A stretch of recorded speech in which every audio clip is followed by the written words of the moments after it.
So my first question, I have several questions, and if we could just be quick on these first two, I'm going to ask each of you the same question, and then I'll get to each of you individually. The first one, when you reported your experiences with a UAP, did any of you face any repercussions with your superiors, yes or no? No. No. I've actually never seen anything personally, believe it or not. So. All right. And then do you believe there's an active disinformation campaign within our government to deny existence of UAPs, yes or no? I don't have an answer to that. As previously stated publicly, yes. I think previously with like Project Blue Book, yes, but currently I don't speak for the United States government. Thank you. I have a few questions for Mr. Graves. What percentage of UAP sightings, in your belief, go unreported by our pilots? This is an approximation based off of my personal experience speaking with a number of pilots, but I would estimate we're somewhere near 5% reporting, perhaps. So like 95% basically don't report seeing UAPs. That's just my personal estimate. In the incident off Virginia Beach, do you believe the Navy took the danger to your aircraft seriously after it was reported? Absolutely. A few questions for Mr. Favor. As an expert naval aviator, have you ever seen an object that looked and moved like the Tic Tac UAP? No. Did the Tic Tac UAP move in such a way that defied the laws of physics? The way we understand them, yes.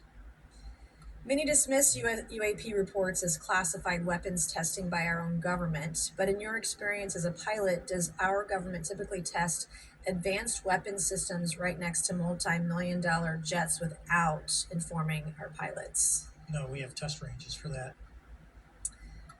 It took over 15 years for your encounter with the Tic Tac to be declassified. Do you feel there was a good reason to prevent lawmakers from having access to this footage? No, I just think it was ignored when it happened and it just sat somewhere in a file. Never got reported. In a drawer. It happens a lot up here. Shocker.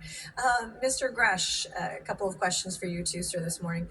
What percentage of UAPs do you feel are adequately investigated by the U.S. government? Of the 5% that are reported. I can only speak for my personal leadership over at NGA. I tried to look at every report that came through that I could triage. So.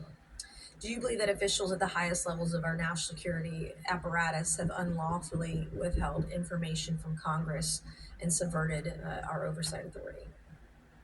There are certain elected leaders that had more information that I'm not sure what they've shared with certain Gang of Eight members or etc. But certainly I would not be surprised. Okay. You've stated that the government is in possession of potentially non-human spacecraft. Based on your experience and extensive conversations with experts, do you believe our government has made contact with intelligent extraterrestrials? Something I can't discuss in public setting. Okay, I can't ask when you think this occurred. If you believe we have crashed craft, stated earlier, do we have the bodies of the pilots who piloted this craft? As I've stated publicly already in my News Nation interview, biologics came to some of these recoveries. Yeah. Were they, I guess, human or non-human biologics? Non-human, and that was the assessment of people with direct knowledge on the program I talked to that are currently still on the program. And was this documentary evidence, this video, photos, eyewitness? Like, how would that be determined? The specific documentation I would have to talk to you in a skiff about.